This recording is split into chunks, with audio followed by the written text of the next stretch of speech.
如果你裏邊冇自己嗰個嘅 insight，或者你冇自己嘅嗰個內涵內容咧，你好難講嘅。OK，咁所以咧，而家喺一開始就係諗你有咩熱情。OK，你點樣可以準備你嗰份嘅熱情去發光，喺度去講，令到每一個人可以係聽得明、中意你，從而係同你一齊向前進。咁呢個就係好期待今日去做啦。好啦。先講下點解我哋做呢一個 startup 啦。咁我做咗呢一個嘅食品呢個行業10幾年啦。咁後尾就係去到2016年左右咧，咁就幫緊Starbucks 嘅上游供應商咧去做呢一個嘅consultant 嘅。OK， 咁就係做飛機餐學生餐咁樣樣嘅。Starbucks 喺即係我嘅舊東家啦，嗰個時候嘅舊東家啦，就同我哋講，我想要一個 sustainable 嘅 food solution 喎，即係一個可持續嘅一個概念啦，一個嘅食物概念啦。我想問，如果佢俾一個嘅 task 嘅，你即刻諗到啲咩啊？而家可能你會即刻問 DeepSeek 啦，問 ChatGPT 啦，嗰陣時候冇噶嘛，2016、17年嘅時候 AI 都唔係好盛行噶嘛。咁你會點啊？你會點算啊？你會揾 Google 啊？係點啊？你會點做？Ask Senior，OK， 你就係 Senior 咧。嗰陣時我已經管10幾間廠噶咯，我係佢嘅 consultant 喎，係啊，冇 Senior 噶咯，你會點算啊？其實你頭先講咗個答案噶啦，每一個人都係你嘅 Senior， 爭在你就係你點樣樣係應用或者去學習。嗰時唔識啊嘛，咁所以咧我就係翻嚟香港嘅唔同嘅大學咧就敲門問唔同嘅教授。教授都係我 senior 啦，係咪？但係唔識嘅嗰個教授，咁我 cold call 嘅 send email 約佢請教佢，終於其實 send 咗差唔多50幾個 email 嘅 ，OK， 因為嗰陣時香港其實好好嘅，香港有5間 QS 100名以內嘅研究型大學 ，OK， 香港又係美食天堂喎 ，OK， 咁本身就有呢個底蘊喺度嘅，所以我問咧其實一定問得到嘅。但係爭在就佢會唔會打開對門俾你嘅啫。咁終於有個教授咧就打開咗對門俾我哋嘅。咁而家都係我哋嘅 advisor。咁佢就係UST 嘅，但係其實我唔係 UST 個中文大學嘅。咁所以你唔好諗住自己讀緊中文大學就要問翻中文大學嘅教授。OK，at the end 其實咧UST 個教授幫咗我哋出咗個產品之後，中文大學嘅教授又打開對門嘅。OK， 咁跟住我哋又繼續研究好多。所以我哋唔係話所以好多學校就好想話。佢呢個 startup 係我哋孵化出嚟，其實我哋講城市大學投咗我哋公司，咁跟住咧我哋贏嘅比賽好多時候就喺中文大學度贏，跟住咧 UST 就同我哋一齊去做研發，而家連城市大學啦，同埋UST 啦，同 PolyU 啊都有一啲嘅研發嘅項目同我哋一齊去做嘅，咁所以只要你打開咗第一次門，我好辛苦嘅，一開始嘅時候好辛苦嘅。有人打開咗對門，同你一齊去研究，你把握咗個機會之後咧，後邊就會繼續去做噶啦。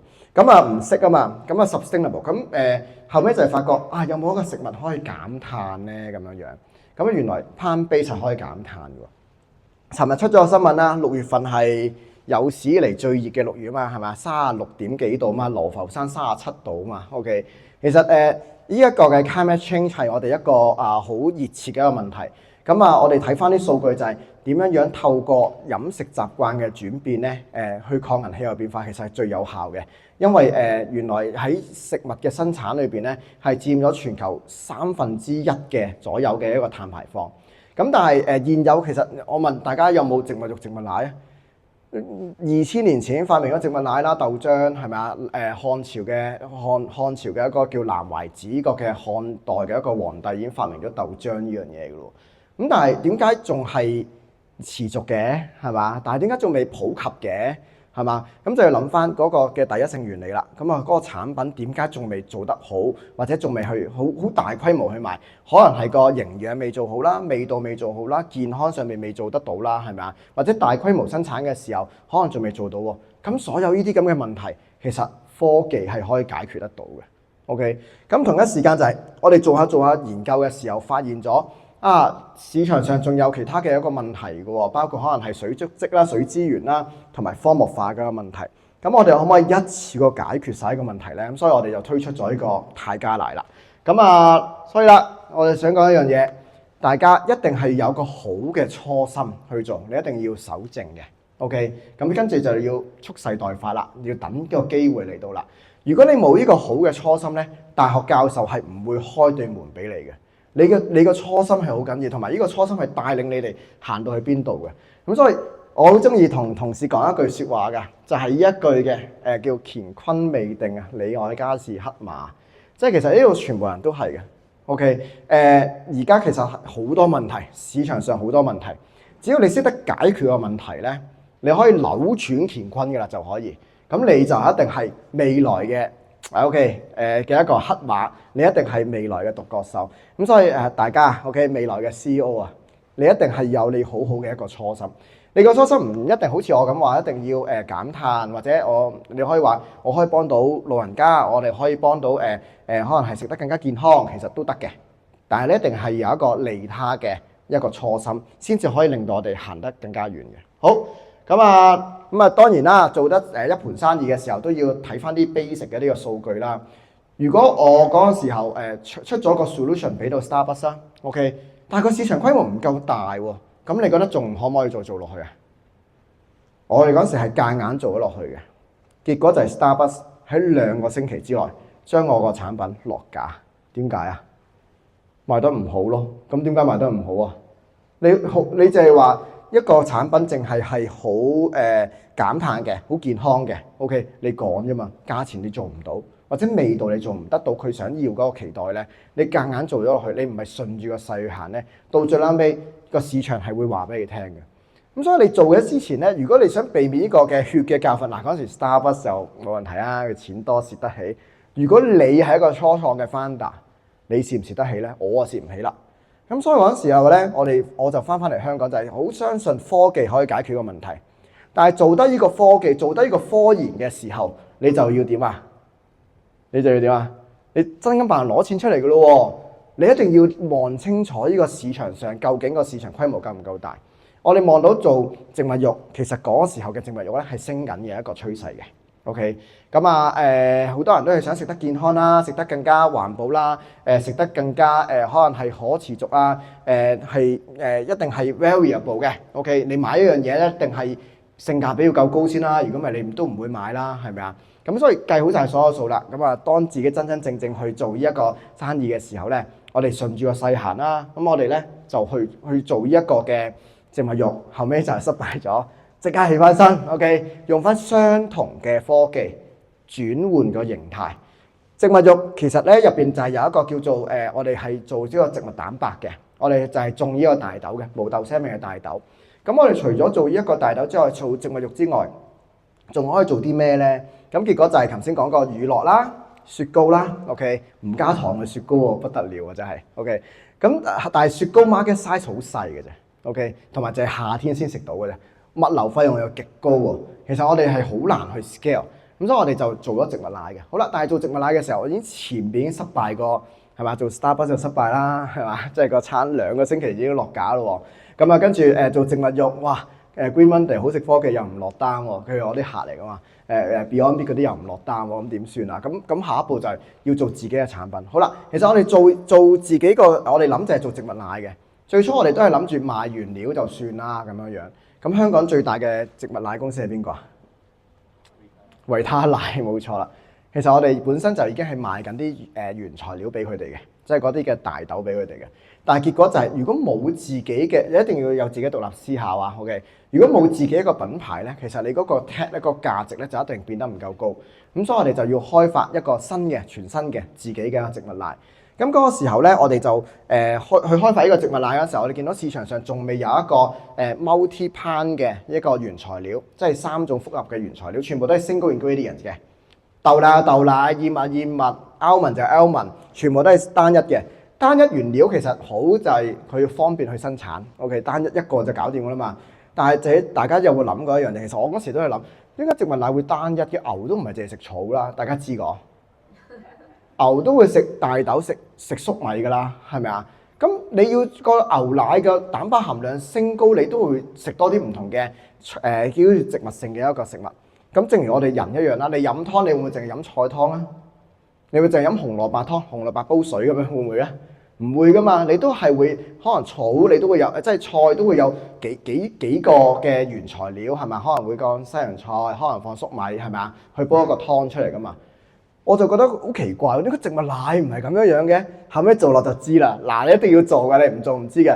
原來幾種唔同嘅叫做植物蛋白做出嚟嘅原料，整落隻奶度，到最尾係 separate 個味道嘅。大家唔信可以試下，翻嚟買呢一個嘅豆奶同埋買燕麥奶，自己撈埋一齊啊！你會飲到大豆有大豆嘅味，燕麥有燕麥嘅味嘅。OK， 咁嘅結果就係喂一路搞唔掂，咁我哋就喺度問教授啦，可以點做啦？原來咧我哋有一個 secret 嘅一個 formula。你見到我哋嘅植物奶入邊咧有一個原材料叫做苦堅果啊，見唔見到啊？咁啊，呢個苦堅果咧就係我哋嘅 secret 啦。原來佢就可以咧經過我哋嘅酶解技術 ，OK， 我哋嘅 patent 嘅，就可以將大豆啦、燕麥啦同埋苦堅果咧嘅味道 combine 埋一齊咧，變咗就好絲滑嘅一個牛奶，唔加糖都有天然嘅甜味。咁呢個係一定要科研 enable 出嚟噶嘛，你唔試你唔知噶嘛。咁啊，終於我哋就解決咗單一原料嘅植物奶嘅問題。所以啊，我哋一定係要揾到我哋嗰個嗱，我哋有初心啦，揾到個市場痛點啦，揾到一個切入點啦，你就追落去啦。咁就同埋你要不停咁測試喎，市場測試喎。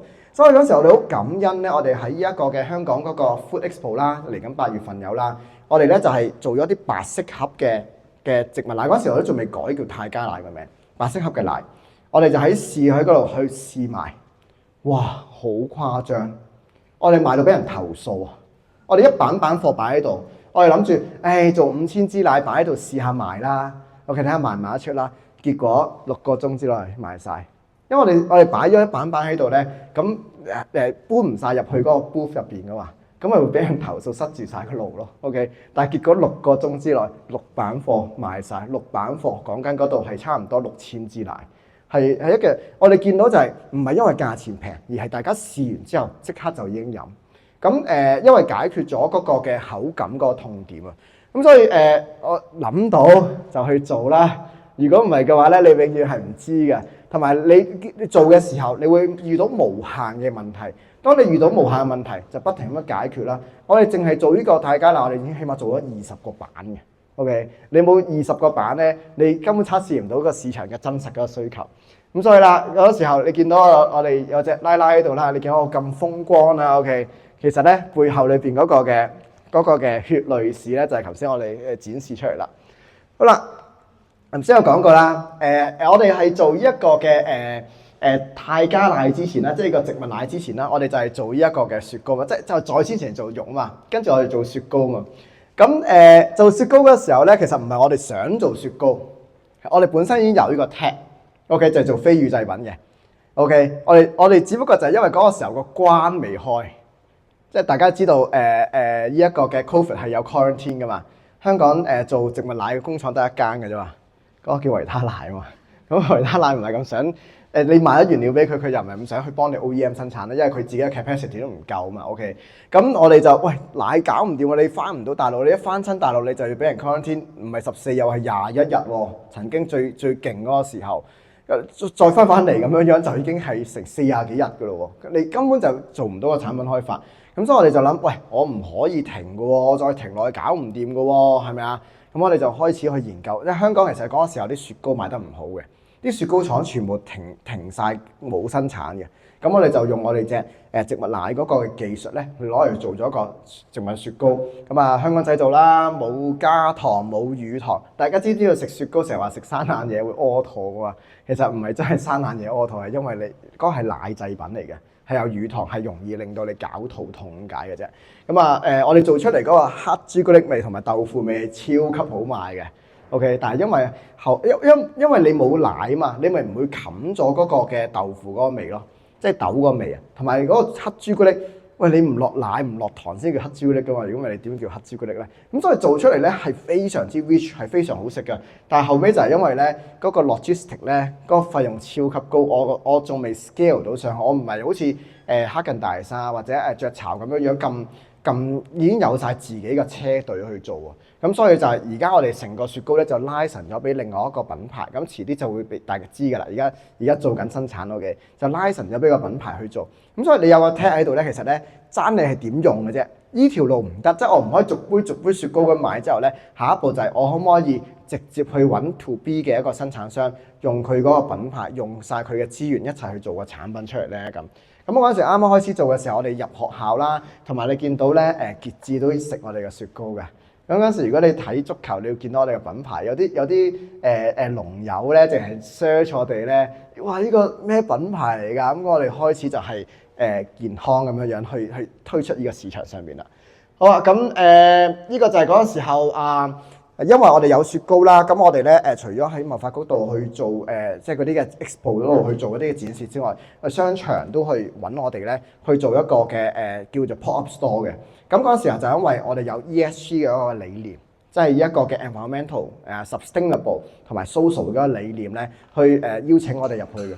咁所以頭先又翻嚟啦，只要你個初心係做得好咧，自然就會好多人去幫啦。咁雖然話我自己做咗食物行業，其實做咗好多年啦，但係我自己咧都係會聽好多前輩嘅指示，咁所以我哋都會去請教一品豆漿啦，請教香記咖啡啦等等。咁我哋做嗰個過程裏邊咧，直情係同佢哋一齊去做產品開發嘅。咁就直情係喂，呢個唔得喎，打奶泡唔夠挺身喎。喂，呢個唔得喎，呢一個可能係食落去佢會冚咗個咖啡味嘅喎。我哋係不停咁樣去請教行業嘅專家啦。咁所以咧，我哋經過咗我哋一段時間嘅沉澱咧，隻奶出咗嚟啦。咁但係點解我哋可以做得咁快咧？就因為我哋嘅基礎做得好。頭先我講咗，我哋係自己去研發嗰個無豆腥味非轉基因嘅豆嘛，我哋做大豆蛋白噶嘛。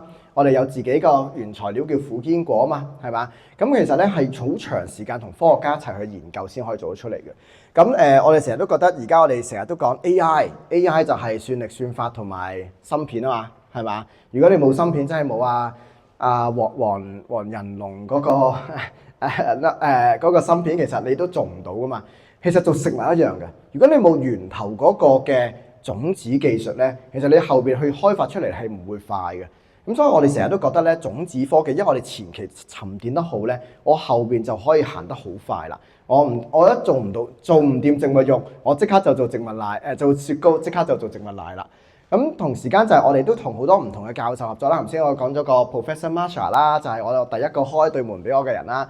後邊就係多咗King Chow 啊，到Jack Wong 啊等等一啲嘅營養嘅專家啊，到食物安全嘅專家，逐步開門。咁嚟緊我哋都會同唔同嘅大學啦，包括上學其實好多謝貿發局帶住我哋過去嘅，因為我哋認識到復旦大學啦，我哋認識到浙江大學啦。咁我哋嚟緊都會同佢哋一啲collab 嘅 co-op 嘅一啲嘅 project 一齊去做一啲商業化嘅一啲嘅產品。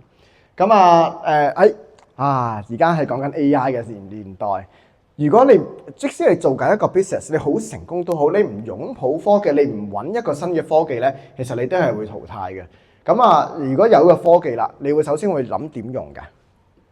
你會諗點用㗎？你會 ChatGPT 幫我 gen 一紮嘅 marketing 嘅文案，係咁出小紅書係嘛？OK， 呢個咁樣用法都 OK 嘅，我哋都係咁做嘅，所以好快嘅我哋 OK 出啲文案 OK。咁我哋咧就發覺就係，如果我哋係做食物科技噶嘛，其實我哋好多 data 噶嘛，我哋好多唔同嘅 application 噶嘛。咁如果我下下都喺呢一個嘅 open source， 嗱唔好介意啊，雖然 open source 係一件好事，但係如果你做 R&D open source 就唔係一件好事嚟嘅 OK， 俾人知道晒所有嘢咯，係嘛？咁我哋一定係有翻自己嘅一個 data 去保護翻自己，去做翻我哋自己嘅一個嘅food tech 嘅 R&D。咁所以我哋咧就同另外一啲嘅專家啦，去開發咗一個嘅 food tech 嘅 AI。OK， 頭先你見到其中一個教授其實係專門做 AI 嘅，我哋就係做咗一個嘅 AI 嘅一個嘅 platform 啦，就係方便我哋去做 R&D 嘅時候加快個速度。點解我哋我哋嗰個嘅拉可以開發得咁快咧？我哋其實係我哋係淨係用咗半年時間已經開發成功嘅喎。OK， 其實就係因為個 AI 去幫咗我哋好多手。咁呢個 AI 嘅技術其實我哋都好榮幸，啱啱已經入咗數碼港㗎啦。咁我哋嚟緊咧都會加大嗰成個嘅拓展個速度咧，去賦能成個嘅食物嘅一個工業啦，或者生產啦，或者係一啲嘅品牌啦，去做更加多唔同嘅一個嘅產品嘅開發嘅。好啦，咁講翻我哋嗰個嘅頭先嗰個苦堅果啦，其實大家有冇疑問苦堅果係咩嚟㗎？識唔識得㗎？有冇諗過？未聽過喎。嗱，未聽過一樣嘢咧，佢有機會就喺個南海。植物奶就係拎紅海啦，係咪先？咁多品牌係嘛？咁有機會就喺個南海喎，爭在就係你點樣樣去講出嚟㗎嘛。咁苦堅果咧就原來咧就喺沙漠嗰度種植嘅。咁啊佢咧就係有效去防沙漠化。佢4個月之內咧就由沙地咧就會種滿晒成個沙漠㗎啦。咁啊佢可以防到個沙漠化咯，咪飛到周圍都係嗰啲沙漠嗰啲花沙啊，飛到周圍都係，咁啊可以解決咗啦，因為揦實咗佢。但係佢咧，如果你8個月之內你唔收成咧，其實種草咁樣樣嘅。佢就會自然會死㗎啦。OK， 好啦，如果齋種咧冇經濟產出咧，咁中國政府每年就用20億咧就去抗沙漠化嘅。咁啊其實係好冇效嘅咁樣樣種法。咁所以咧，如果你有一個植物係可以攞嚟喺沙漠度種，又可以攞嚟去生產一啲我哋人都會食嘅嘢 ，OK， 咁仲可以去 preserve 到個泥土咧，咁其實係一個非常之有效嘅方法。但係傳統做植物奶嘅方法就係用打粉磨漿嘅方法去做嘅，咁你做到嘅奶就係好粗好鞋，所以有啲隻豆漿你會飲到好鞋嘅 ，OK， 因為佢用傳統打粉磨漿嘅方法。咁我哋嗰個嘅媒介技術係我哋專利媒介技術，就係頭先同個教授一齊開發啦，就係去保留，就係經過酶啊，生物酶，即係類似你啲口水，但係當然唔係用口水咁核突啊 ，OK。好啦，咁就係用呢一個嘅生物酶嘅方法，蛋白酶就係將入邊嗰個嘅小分子，即係苦堅果啊等等嘅小分子嘅風味特質，同埋嗰個嘅營養精華可以保留，同埋釋放翻佢嗰個嘅好香滑、好甜嘅一個風味，所以唔加糖你都飲到天然嘅一個甜味嘅。咁透過呢個新嘅科技，我就可以做到一個好有營養嘅植物奶之餘，我仲可以應用到呢個苦堅果呢個新原料，就可以去防沙漠化。因為種幾做呢個苦堅果之後咧，就可以將呢一個沙地咧變成一個可耕作嘅農地嘅。因為種植嘅過程裏邊咧，會釋放翻甲質同磷質去俾翻個土壤嘅。咁我之後就可以種其他嘅可能係大豆啊、粟米啊等等嘅唔同嘅原材料。咁所以你一定要善用呢個科技，同埋你善用科技嘅時候，你要整合好多唔同嘅一個資源去做咗隻奶出嚟咧，仲可以要諗去同邊個合作先可以行得遠。咁啊，我哋其中一個就係我哋嗰個大豆育種嘅技術啦，就係一個無豆腥味嘅大豆啦。咁啊，做到隻奶高蛋白之餘咧，就唔需要加糖嘅。OK， 咁呢個都係我哋另外一個技術啦。咁啊，呢個就係我哋另外一個黃兆東教授啦，就係中國農業大學去同我哋一齊去開發呢一個大豆嘅。咁啊，用一個嘅非轉基因同埋有機嘅方法去做咗種植。咁就即係類似大豆點解會點解會有個豆腥味或者係苦澀啊？其實一個係保護佢自己嘅機制嚟噶嘛。OK， 呢個我嘅種子嚟嘅，你唔好食我啊，係嘛？咁我記得整到好難食啦，係嘛？但係好有營養嘅，所有種子都係好有營養噶嘛。咁我哋就係透過一個酶嘅一個方法，同埋一個嘅叫雜交接嘅一個方法咧，去種到一個呢個大豆咧，係唔會有呢一個產生呢一個嘅酶，唔會產生呢一個嘅豆腥味嘅。咁呢個就係我哋嗰個嘅另外一個嘅技術啦。咁所以啦，我哋要解決個問題嘅時候咧，愛因斯坦都講過咧，就唔好淨係留意個問題，見到個問題就解決個問題。其實我哋要放遠我哋成個格局去望嘅。OK， 其實如果你一拉長嗰個格局，脫離咗個層面，我哋要解決植物奶嗰個順滑嘅問題，其實好簡單啫嘛。你加啲添加劑落係咪順滑咯？加糖落咪好味咯？但係呢個唔係真正去解決嗰個問題。你拉長成個緯度嚟睇翻，你拉長翻成個格局嚟睇翻，我點樣去又可以 preserve 到成個環境，成個閉環去做到咧？其實你解決緊個唔係淨係個植物奶個風味嘅問題，仲解決緊環境嘅問題。仲解決緊我哋健康嘅一個問題，其實我哋仲解決緊沙漠農夫嘅就業嘅問題。我哋令到佢哋嘅收入係提升，我哋係一個國家指定嘅一個振興鄉村嘅一個項目嚟嘅，我哋攞獎嘅。OK， 咁所以全部嘢一整合埋一齊咧，係一次過解決好多問題咧，就係靠我哋頭先所講嘅初心啦。如果你冇呢個初心，你唔堅持去做落去，你唔去揾你個合適嘅 senior 去幫你手咧，其實你永遠係唔會解決到問題。我哋其實做 startup founder，每日就係解決問題，每日都係難聽講句就係執屎。咁所以咧，你唔好介意咧，其實咧就 OK。我哋落田真係嘅，拿高三就我哋就落田去做噶啦。係嘛？呢啲頭先有幾多個解決咗幾多個抗沙漠化嘅問題解決咗啦？其實我哋唔做你都唔知嘅。全球啲咩沙漠化最勁嘅一個地方喺邊度啊？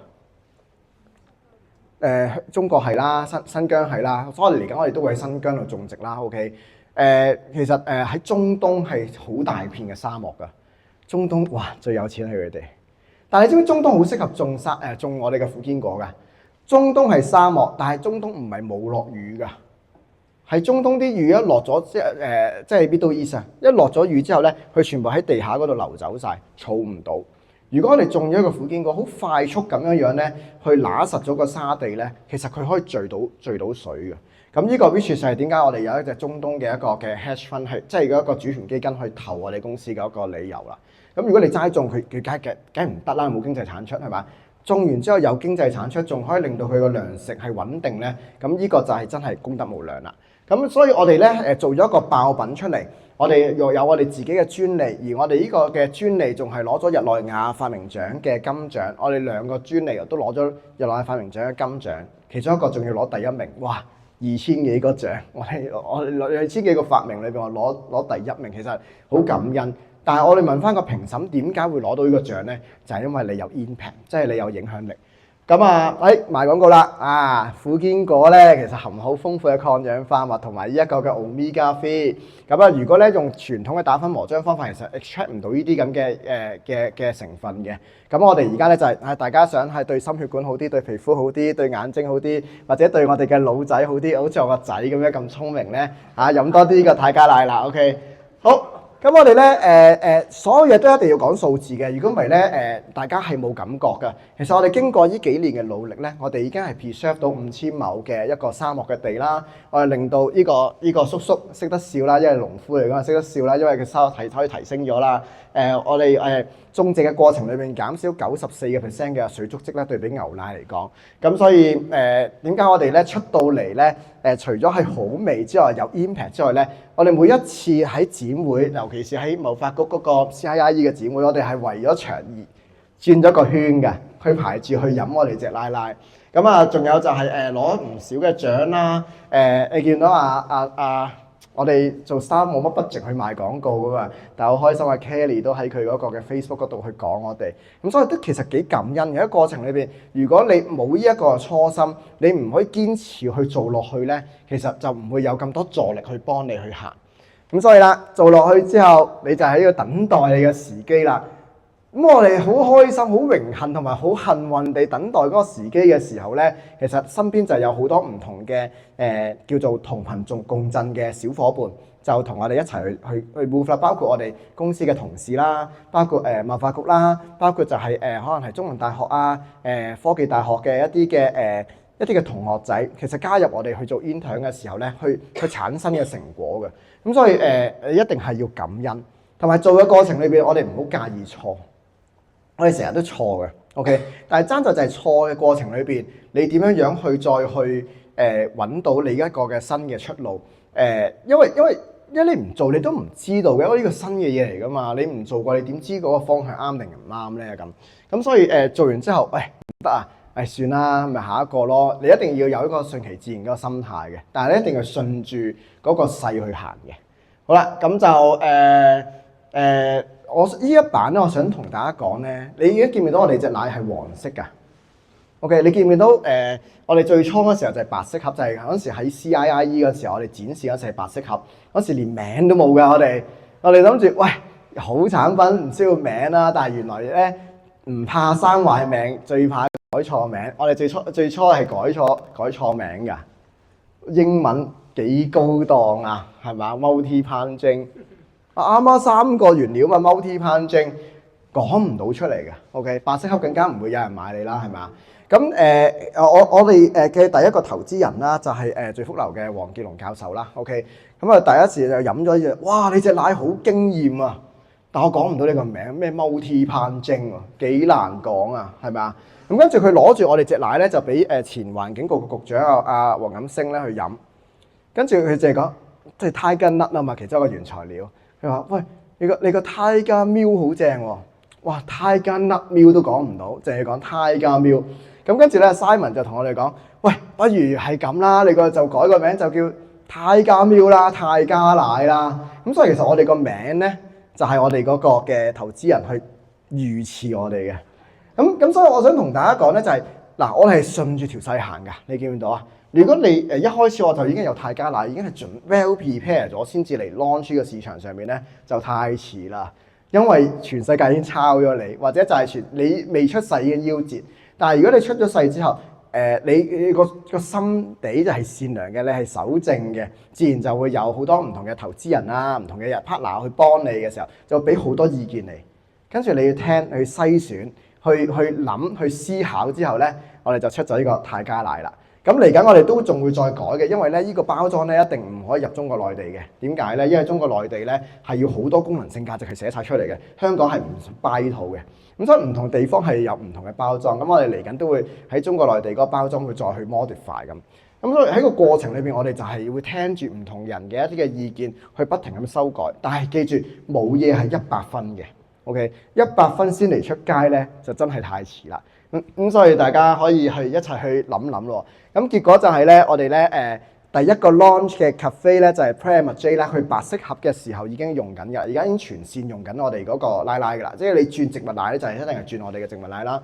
咁我哋好開心 Matcha Tokyo 啦，就係聚福樓啊，阿 Simon 咁啊全線都用緊啦。咁跟住個 Godiva Cafe 啊，咁啱啱就係Pacific Coffee 咧，嗰5間鋪都用咗，一日之內買晒全部。OK， 咁結果就係而家咧就問我哋攞報價，就希望我可以係全線 launch 啊。咁啊，中國內地嘅一啲嘅小嘅 cafe 都用緊，希望可以一步步行。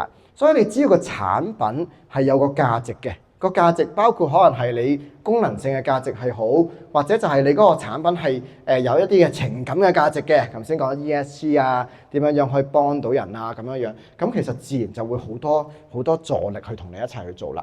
咁啊，仲可以做唔同嘅嘢嘅喎，好似雞煲咧都好正喎，大家可以試下嚇。不過而家夏天可能食雞煲冇咁好，佢整出嚟係又好正喎。咁啊整其他嘅一啲嘅燕窩啊、奶昔啊，同埋一個米芝蓮嘅廚師咧，都用我哋隻奶咧去做啲 sherbet 嘅，都唔錯嘅。咁大家可以一齊發揮下你嘅小宇宙啦。咁啊，除此之外咧，其實我哋作為一個 startup， 你冇 budget 賣廣告，冇人知道你隻奶，你可以點算啊？可能今日我就喺度同大家講，起碼有100個人聽我講嘢，今日有100個 impact 啦，一齊去大家繼續支持我哋泰加奶啦。咁我哋一定係要同人去合作嘅，因為我成日都覺得咧，一個人行得好快，一班人先行得遠嘅。但係合作唔一定淨係同業嘅人合作嘅，即係揾你嘅分銷商唔一定嘅。咁我好感恩，點解我話好感恩謀發局咧？就因為咧喺 Startup Express 同期一齊攞獎咧。另外一間咧，其實我喺樓上都撞到佢嘅，係咪先？因為佢今日又帶住啲同學仔一齊去做表演嘅，嗰個就叫 Big Bear Academy。OK， 咁啊做一個嘅 STEM 嘅。OK， 做 STEM 同你有乜關係啊？係嘛？做 STEM 喎，但係我哋係一個 technology 嘅 impact venture 嚟嘅。原來咧，我哋後尾就已經係做咗啲嘅 program， 就係咧大家去參觀我哋個 lab， 見到呢個就係其實我哋嘅 lab 嚟嘅。OK， 參觀佢叻，我哋一齊講解打奶泡嘅起到泡嘅原因，有科學理論嘅，你知唔知道㗎？大家講唔講出嚟啊？好簡單咁講先，我當大家係一啲K2 to K3 嘅小朋友先。OK， 打奶泡其實你一定係要熱先打得起奶泡㗎嘛。OK， 咁當然啦，我哋呢個凍都打得到奶泡嘅。OK， 好啦，咁咧你其實咧就係咧透過熱啦。打發嘅時候啲空氣咧，你一定要將佢入邊嘅 monoculture 咧去 break down 嘅，令到佢入邊咧可以係攝到啲空氣入去，咁咪做到啲好軟綿綿嘅一個感覺咯。哇！呢個原來係 tech 嚟㗎。如果我哋冇 Big Bang 嘅，根本我哋解釋唔到㗎。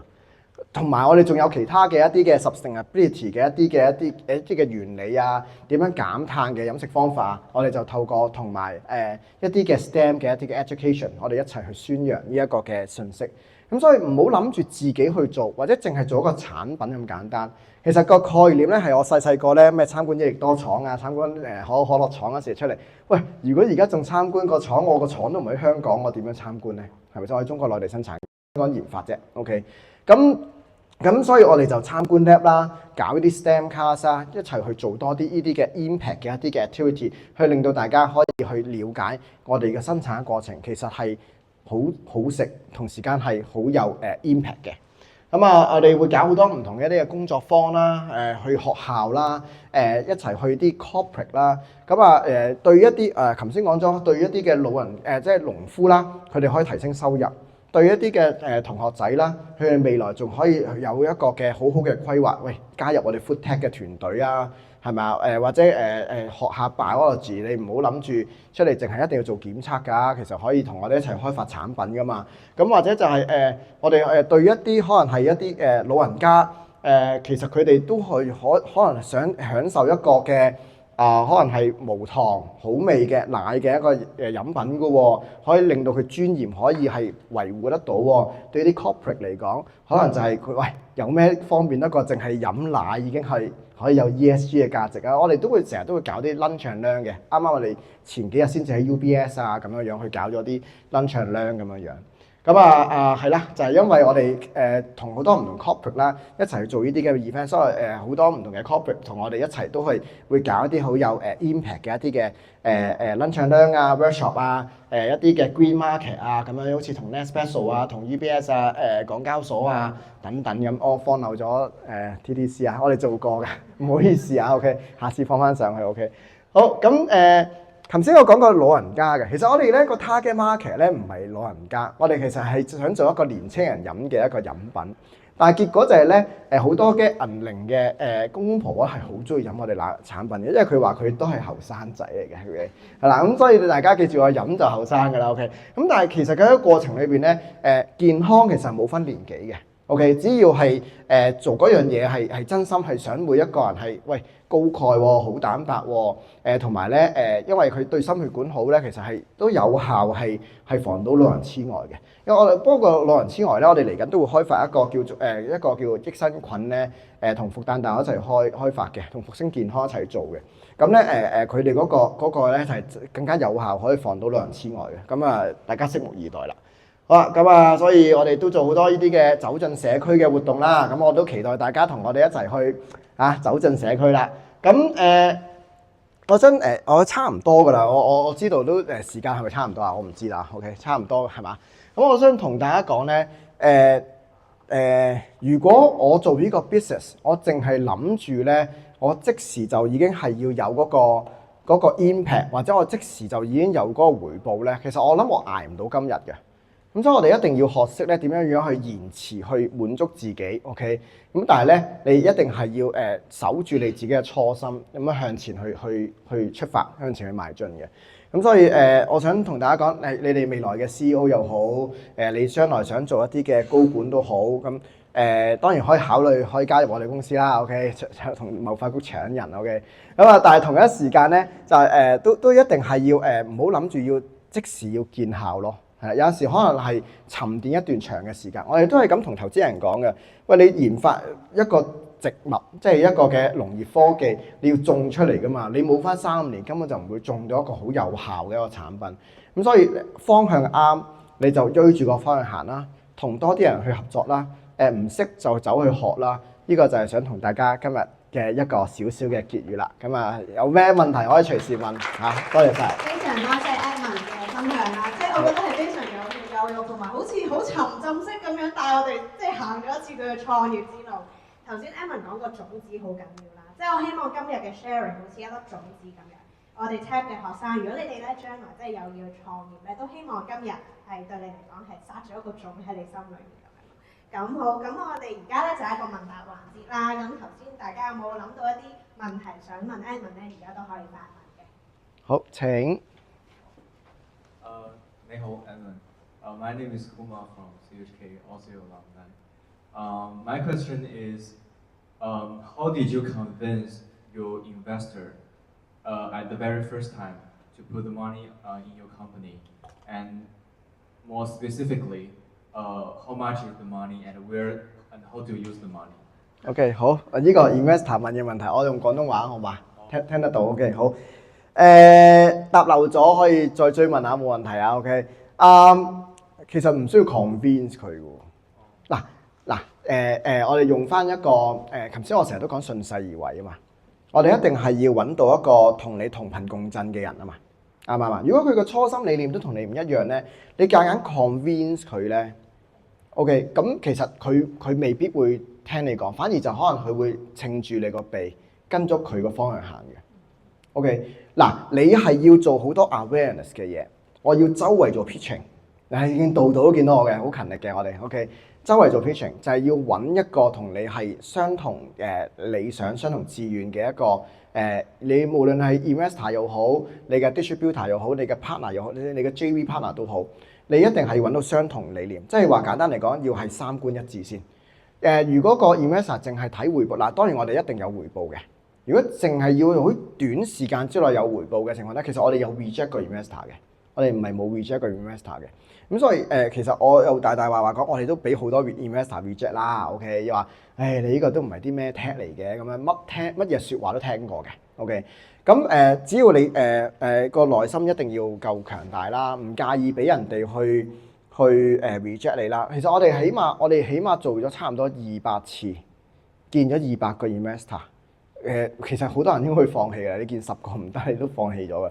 我哋起碼見咗200個 investor 先揾到我哋第一個 investor 嘅。咁我哋第一個 investor 就係Alan Lam 啦，唔知你見到其中一個advisor， 咁 AI 嗰邊嘅都唔關事嘅。但係佢有一隻分就係 impact 分嚟嘅。後尾佢入咗嚟之後咧，就介紹咗阿 Simon 啦。OK， 聚福樓嗰邊啦，咁就係一齊去投我哋公司，咁啊再拉埋城市大學一齊投我哋公司嘅。OK， 咁啊投咗幾多錢咧？就投啱啱起始嘅時候個 seed 分係投咗200幾萬嘅啫，唔係好多嘅。OK， 咁最近我哋就 close 咗個差唔多10 mil 美金嘅一個 fundraising 咯。咁啊唔講咁多住，因為等佢錢到咗先。OK， 係啦，好嚟，你嚟。Thank you for your presentation. My name is Jaya and I'm also from CHK. I have two questions for you. The first one is, how is the competition for plant-based food in Hong Kong? Because I know it's emerging in the world. Like other brands like Omni Foods are also producing like plant-based meat. And my second question is, would you consider expanding your industry outside of Hong Kong? I know there are countries, like some Muslim countries, which demand plant-based products. Yeah. 好，非常好，好，唔該晒。一定會香港以外啦，因為香港都係一個好好嘅一個嘅 kickstart 嘅一個地方。好啦，咁competition， 你問 competition 大唔大？一定大㗎啦。認真講，如果嗰樣嘢係冇 market 咧，咁你個 startup 項目咧唔係咁值得做嘅，因為你一定要令到自己生存得到嘛。你生存得到，你一定有 revenue 嘅。OK， 一有 revenue， 一有 market 就一定會有 competition 嘅。OK， 咁但係你一定係要揾到你自己嘅自己獨家嘅定位。我成日都講一樣嘢，唔介意抄。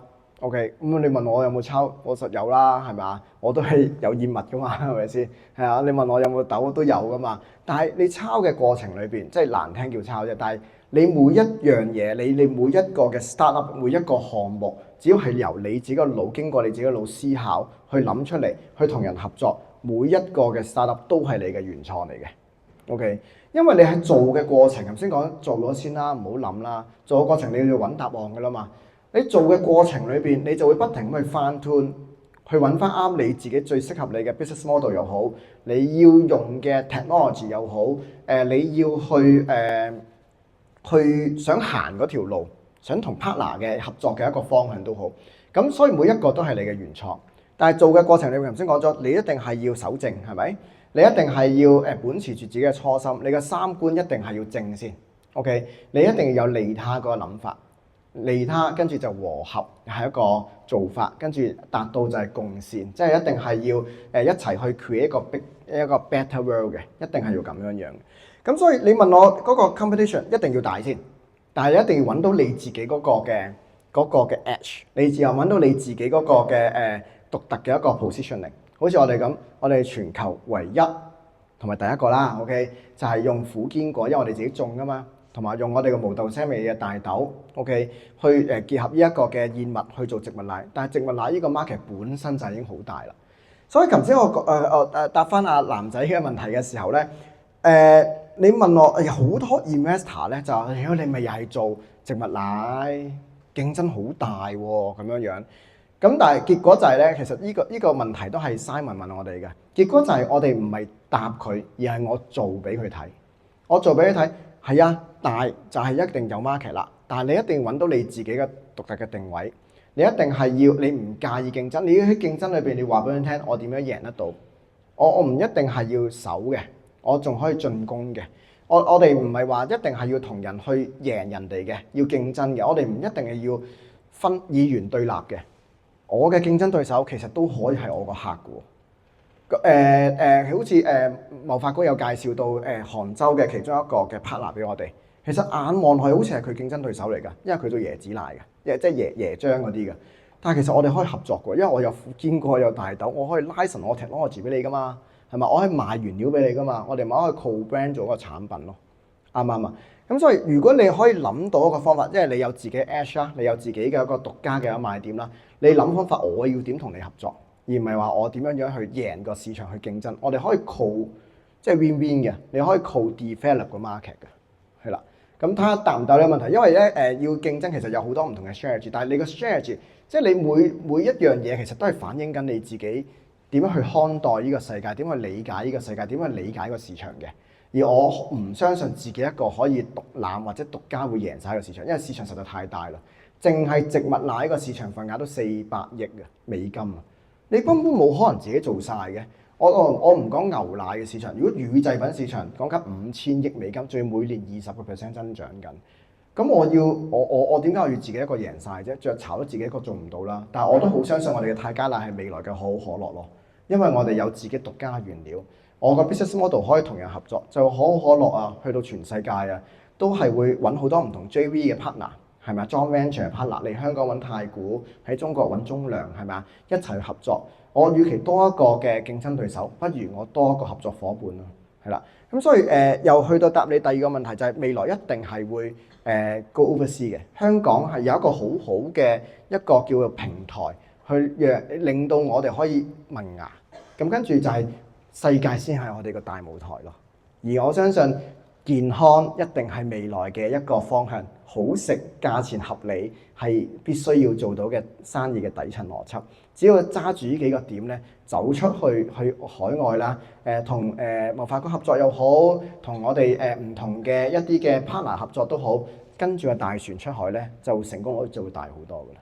係啦，希望答到你個問題啦。我哋下一步就會去泰國啦、日本啦、新加坡啦、澳洲啦同埋中東嘅，係啦。跟住再下一年咧就會去歐洲，但係結果就係咧英國已經落咗一季貨啦，啱啱喺上個星期係啦。咁未諗過去開英國市場，已經有 distributor 已經同我哋落貨咯，係啦。但係都多謝貿發局㗎，呢度都講講咧。貿發局嘅倫敦 team 啊，多謝你哋啊 ，OK 係啊，係啦。而家雖然佢哋有個 London Tech Meet 啊，好忙係啦，但係佢哋係幫我哋去拉入咗之後，去開發咗個市場嘅，係啦。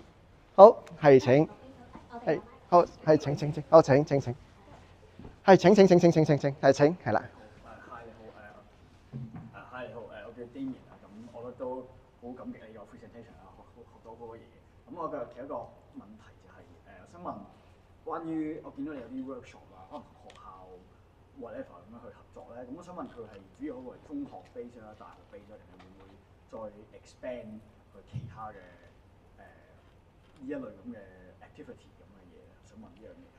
好做 STEM class 啊，做老人院啊，做大學嘅 sharing 唔係我哋最主要嘅業務啦，我哋最主要係賣奶啦 ，OK， 或者就係去 license 我哋嘅 technology 俾唔同嘅 food giants 啊 ，OK， 咁但係喺學校其實係一個好嘅 awareness 嘅一個機會，我哋通常都係拍住唔同嘅 party， 頭先講咗同 Big Bang Academy 啦，咁我哋喺大學嚟講，我哋都會做唔同嘅 sharing 啦，咁我自己都喺今年都有去到港專啦、中文大學啦同埋 CTU 我都有去教嘅。都有教一啲嘅科目關於 entrepreneur 啊、innovation 啊咁樣樣，咁呢個唔係我主要嘅工作嚟嘅，咁只不過就係可能係 part time 咁樣樣去做下，咁但係其實我覺得呢個係一個好有 impact 嘅一個方法去講我嘅植物奶嘅，我覺得好過賣 TVB 廣告，雖然可能有 TVB 嘅一啲嘅嘢啦，咁但係我哋已經傾咗有 TVB 同埋MTR 嘅廣告嘅，7月份你會見到我個樣咧喺MTR 嗰啲門口嗰度嘅，到時候記住影翻相 send 俾我啊 ，OK。好啦，咁所以我哋同大學嘅一啲合作都係係做 recruitment 啦，或者即係想大家係加入我哋一齊做科研啊，或者就係做可能係business development 啊等等，或者就係去 raise 個 awareness 去講呢一個嘅green 嘅diet 啊，或者即係個 sustainability 啊嘅 raise 個 awareness 比較多。咁所以我哋係由K2 開始，即係幼稚園去到大學都有嘅，係啦。咁來者不拒係啊，只要大家嘅初心理念係一致嘅，我哋就會去唔得閒嘅就會叫同事去㗎啦。所以我哋每一個都識得自己出去講嘅，係啊，唔一定係要我講嘅，係啊。我哋8個同事都自己講嘅，好勁嘅我哋係啦。希望如果你到時加入就你講㗎咯，係啊。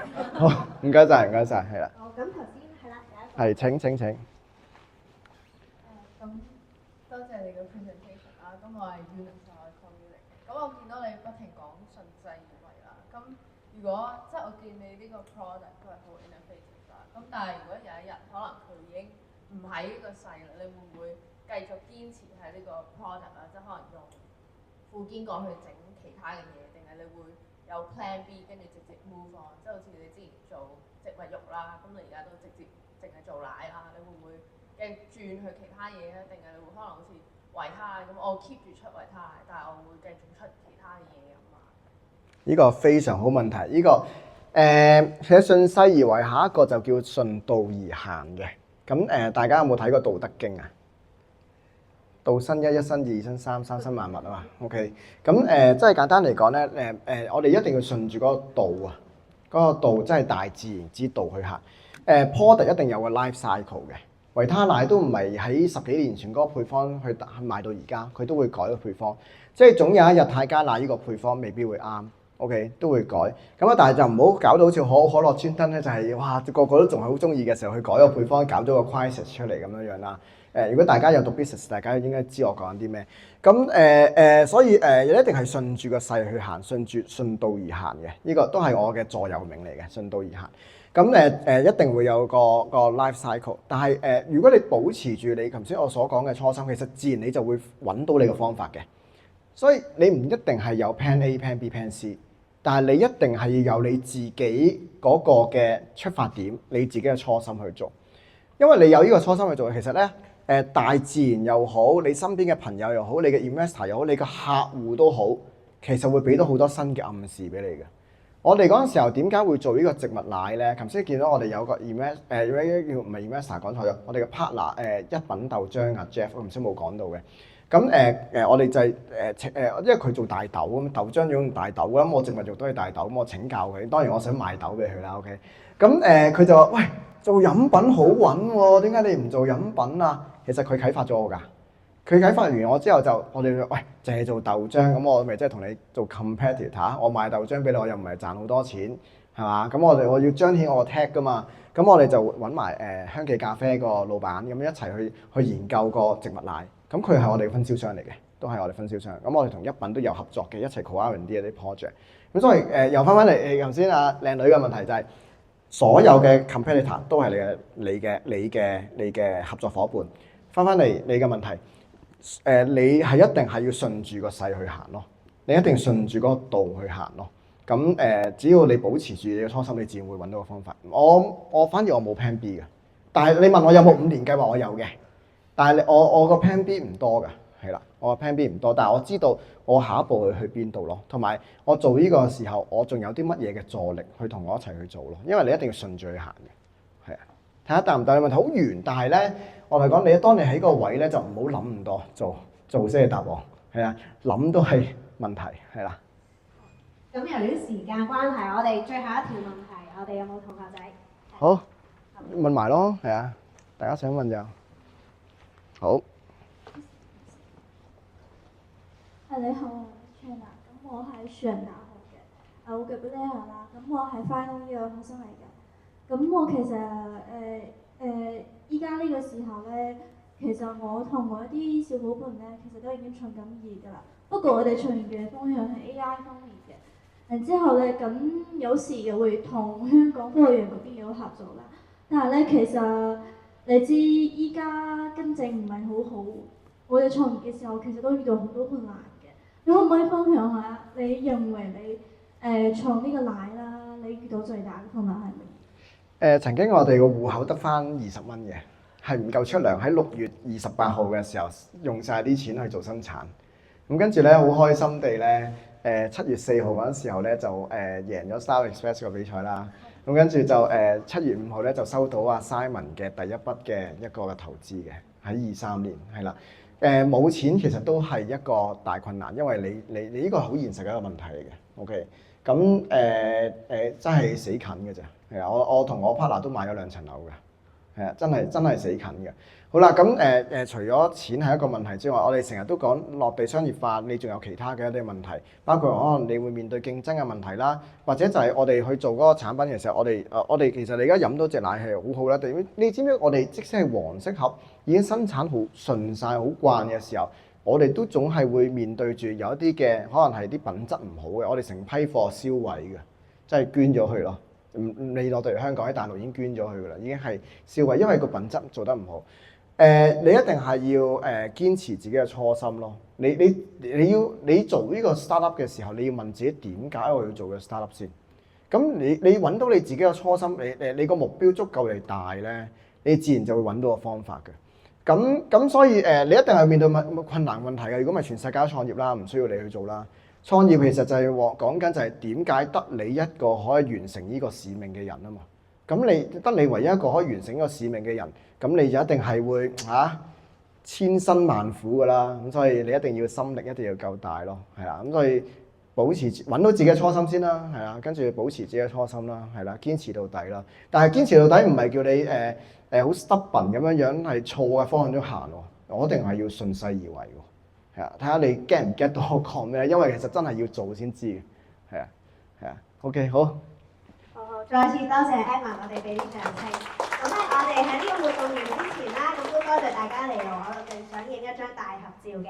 咁係啦，我哋係啦，咁想請Cherry 啦，亦都出嚟。係啦，咁想 Cherry 同 Edmond 就坐喺。哦，好啊。好啊，係啦。咁好啊。多謝你 Edmond。喂，多謝你又真係啦。劉發局，你有幾多個 internship 嘅位俾我哋裝作嘅學生啊？我啱啱今年請咗5個，係啦。哇，係啦好多喎。係啦。你哋記住遲啲，嗱你 at 到佢㗎啦已經，係咪？頭先有 QR code，咁你知點做啦？下一個 step 係咪？係，隨時準備你嘅 CV 啊。OK， 好，多謝。記住呢張相喎，大家。OK， 好，呢個就係我哋啦，係嘛？